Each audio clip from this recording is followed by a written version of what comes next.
Ladies and gentlemen, boys and girls, betters, jetters and standard setters, welcome along to the Joe Spivey YouTube channel where we discuss books and little else.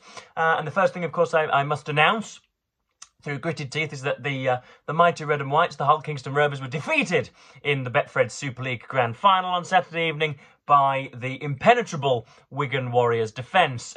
We lost the game 9-2. Obviously, I advertised my keenness to watch it and was building up to it day by day by day. I could hardly contain myself by Saturday afternoon, but we were defeated, folks, by a better opposition. The rain and all the hail was buffeting the fans and the field and the players. Can hail buffet? I think it's wind that buffets, isn't it? Hail assaults rather than buffets. The hail was assaulting the fans and the stadium, and it was very wet, less than ideal conditions, suboptimal conditions. And they got an early try, or sort of it was an early try. I think it counts as an early try by their kind of mythological trickster Bevan French. Dropped the shoulder. All it took was one missed tackle, and he was darting away like a rat up a drain pipe over the try line, and that was the only try that was scored, unfortunately, folks. I said to a great many people at the time that we could have played there for a calendar month rather than the allotted 80 minutes, and I don't think we'd have registered a try throughout the whole game. Wigan were very defensive indeed, and that won them the game in a hard contest. And I think even as again I was discussing with in some of the chat rooms, I don't think the Marvel Avengers with all of their collective ferocity would have posted any points either. So yes, that's great disappointment. We can be proud of our boys, but no silverware once more. And I promise that I'm going to get into what I'm sure is detailed in the title about concerning some Victorian novels and their openings, not their first lines, but their openings. But first of all, the reason that I haven't been making many videos recently is because I've been otherwise engaged. Boris Johnson's Unleashed has been it's been releashed, and it's been read by myself and has been annotated and thoroughly shred to bits, at least mentally first. And I've already been planning and have begun my essay, and the words are spurting from my pen like I don't know, complete the simile in your own way, folks. But yes, I've finally finished this great 700-page toe crusher and can go on to some Victorian literature. You'll notice that I've not only annotated this book, I have got something of an accusatory prosecutorial collage up here, folks, because here is detailed everything that Boris Johnson doesn't mention in his memoir, and everything he chooses to, I think, tactically omit would be the term. He doesn't go from cradle to defenestration quite, so it's not a typical memoir, but a great deal of things that he could have included to have leavened it, shall we say, or to have evened it up and fared it up slightly. But yes, the memoir has been read and will be hopefully a review will be whistling its way to the fine folks at American Book Review soon. Here also is a plan, folks. I am thankful, 10 or 15 years ago for my mother instilling in me the notion of the utility of a decent plan, because of course genius is not in the completed and baked loaf on the shelf. It is in the kneading of the dough, folks, as I'm sure you're aware. So we've got a nice plan there with our first, second, third, fourth, fifth, sixth points that we're going to make. So it's just a question of taking dictation, just a question of lifting my pen later on. But anyway, let's get into the meat of this video. Because I haven't been reading any Victorian literature whatsoever, because I am recusant in that way, I thought I would at least sort of titillate you with some fine openings from Victorian literature and non-fiction as well, because there's some stuff from Carlyle here. So let me know what you've been reading for Victober. It is, of course, an estimable event hosted by Katie at Books and Things, and I'm sure, as I always mention, a great deal of other very worthy content creators to whom you should all go and subscribe. But yes, I've got 7 or 8 things to get through here, so let's begin. Some of which I have read, some of which I ridiculously have not.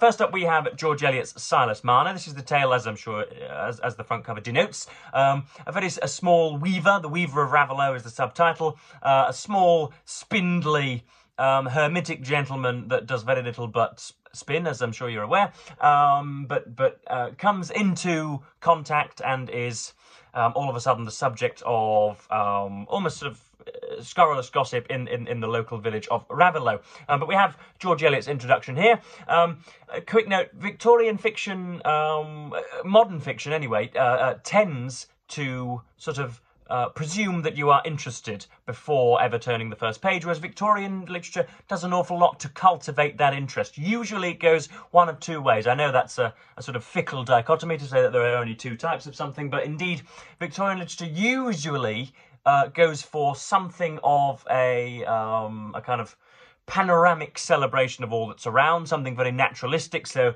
the meadows, the hyacinths, the rhododendrons, the moat, the gardener pushing the wheelbarrow and the conservatory or whatever, and the trundling Subaru. But so it either does that or it does a kind of a surgical character assassination right from the get-go. And Eliot sort of does neither, really. You get something of a village at the start of it. This is worth noting that this novel came in the way of George Eliot's Middlemarch, which of course is the finest cosmological novel ever written. And for some reason she downed tools on Middlemarch in order to complete this. So this is the opening salvo, I think might be the phrase. In the days when spinning wheels hummed busily in the farmhouses, and even great ladies clothed in silk and thread lace had their toy spinning wheels of polished oak, there might be seen in districts far away among the lanes or deep in the bosom of the hills certain pallid, undersized men who, by the side of the brawny country folk, looked like the remnants of a disinherited race. The shepherd's dog barked fiercely when one of these alien-looking men appeared on the upland, dark against the early winter sunset, for what dog likes a figure bent under a heavy bag? And these pale men rarely stirred abroad without that mysterious burden. So there's the opening of Silas Man there, creating a difference between poor little Silas and, as I say, the otherwise normal country folk in Raveloe. So that's that. Next up we have, this is a Penguin classic of Thomas Carlyle's selected writings, known I think now most famously, or perhaps not famously at all, for he's probably fallen through the historical cracks, has he not? But he's most famous for his theory on the great man of history, I do believe. I could be wrong there. The idea that disproportionately, at least, not entirely or totally, but disproportionately, it is single, charismatic, consequential, influential figures that that move the dials, as it were. Those are the people, rather than the Marxist interpretation that it's just a mass of sort of faceless and disconnected individuals. It is, in fact, just, Napoleon, Hitler, Wellington, Genghis Khan, Boadicea, Cleopatra, these great figures. And of course there are weaknesses to that, but I don't think that really much features in here. We've got bits and bobs about the French Revolution, but the passage that I'm going to quote here is the opening of his essay, The Sign of the Times, which was published in 1829, so I am cheating somewhat. It's slightly before the coronation of fine Victoria, fine, plump and moribund Victoria, but nonetheless I think this stands to being. It's about, apparently, again, I haven't read the whole thing, but I read the first page this morning so as to get a nice quotation. It's about, he is railing against his contemporaries' use or love of utilitarian values and the end justifying the means, and, something of a kind of a meretricious world. Anyway, it is no very good symptom either of nations or individuals that they deal much in vaticination. There you are, folks. Let that one caramelise in your earlobes. Vaticination. It is no very good symptom either of nations or individuals that they deal much in vaticination. Happy men are full of the present, for its bounty suffices them, and wise men also, for its duties engage them. Again, for purposes of illumination, vaticination means that which is foretold. Our grand business undoubtedly is not to see what lies dimly at a distance, but to do what lies clearly at hand. And then he quotes a small line here. Knowest thou yesterday its aim and reason? Work'st thou well today for worthy things? Calmly wait the morrow's hidden season, needst not fear what hap soe'er it brings. But man's large discourse of reason will look before and after, and impatient of the ignorant present time, will indulge in anticipation far more than profits him. Seldom can the unhappy be persuaded that the evil of the day is sufficient for it, and the ambitious will not be content with present splendour, but paints yet more glorious triumphs on the cloud curtain of the future. Now, I'd quite like to know just what it is that Mr. Carlyle is talking about there. But no doubt, doubtless there is something there, isn't there? There's something to interest you, even though 7/8 of his meanings are sort of flying over your own nets and carapaces, and you've no chance of understanding the meaning whatsoever. You sense that you're in decent company, and you sense that it's going to be kind of, it's going to be a little bit regnal. It's all going to be a little bit, austere and very difficult to understand. But nonetheless, you're there for the ride, or at least I was. Next up, we have again something which I haven't read, but has interested me just reading the opening page. We have Sir Walter Scott's Sir Walter Scott's Waverley, which I think is blessed with the title as the first example of historical fiction in the English canon. That's rather verbose, I think you'll agree. But if the accolade is warranted, then fair enough. Walter Scott, again, I don't think I've ever read a great deal of him. A great deal of my favourites cite him as an influence. So Eliot can't stop going on about him, and others of that nature. So let me just get to the beginning of Waverley, which is, as I say, the first historical novel ever published. And you get in here, you get something of the I don't want to be as harsh as to call it pedantry, but you know what I mean. It's a bit wordy and a bit genial, but it puts an arm around your shoulder. The title of this work has not been chosen without the grave and solid deliberation which matters of importance demand from the prudent. Even its first or general denomination was the result of no common research or selection, although, according to the example of my predecessors, I had only to seize upon the most sounding and euphonic surname that English history or topography affords, and elect it at once as the title of my work and the name of my hero. But alas, what could my readers have expected from the chivalrous epithets of Howard, Mordaunt, Mortimer, or Stanley, or from the softer and more sentimental sounds of Belmore, Belleville, Belfield, and Belgrave, but pages of inanity, similar to those which have been so christened for half a century past. There we are. So he is obviously jabbing some predecessors in the eye and announcing from the get-go that things will thus be different.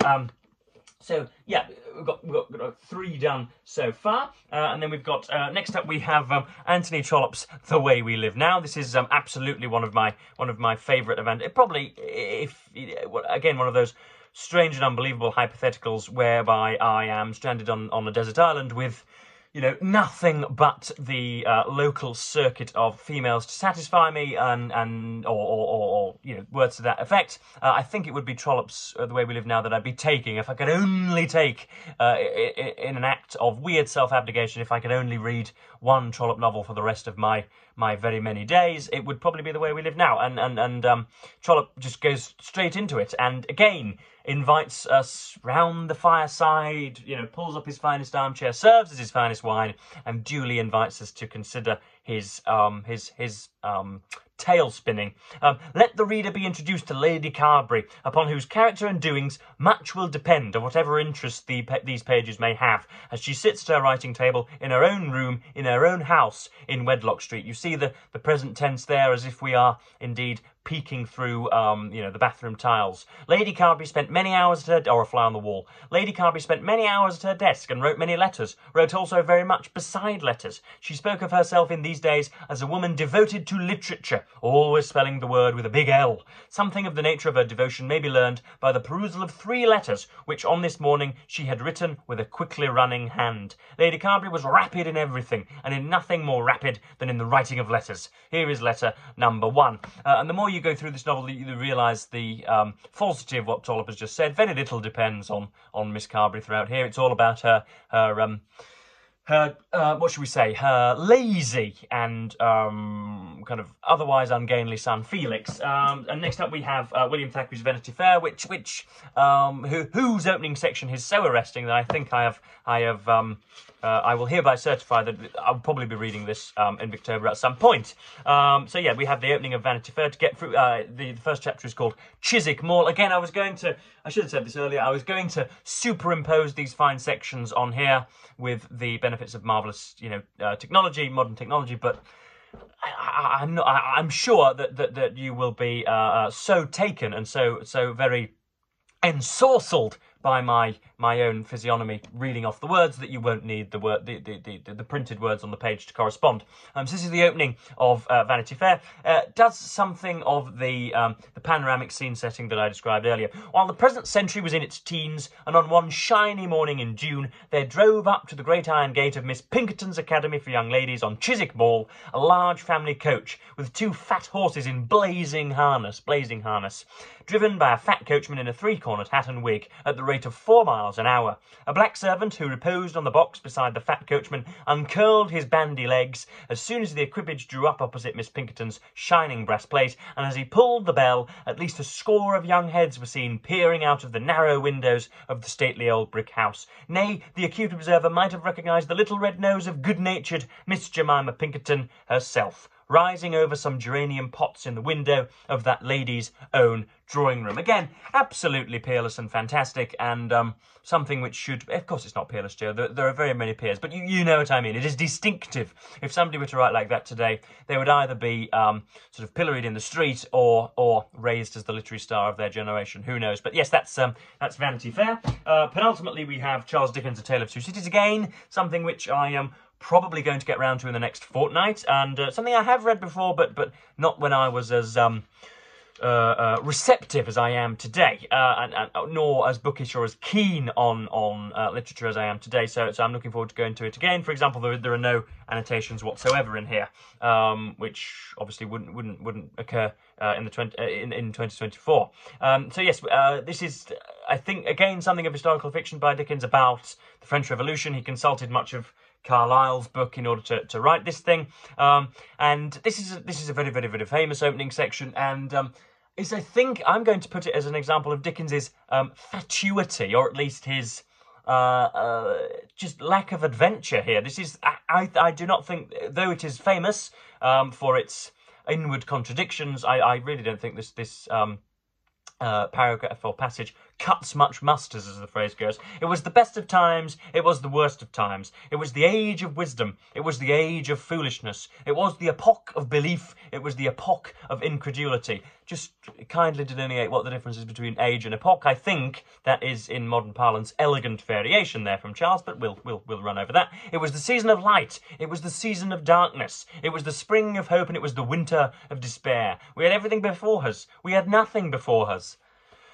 We were all going direct to heaven, we were all going direct the other way. In short, the period was so far like the present period that some of its noisiest authorities insisted on its being received for good or for evil in the superlative degree of comparison only.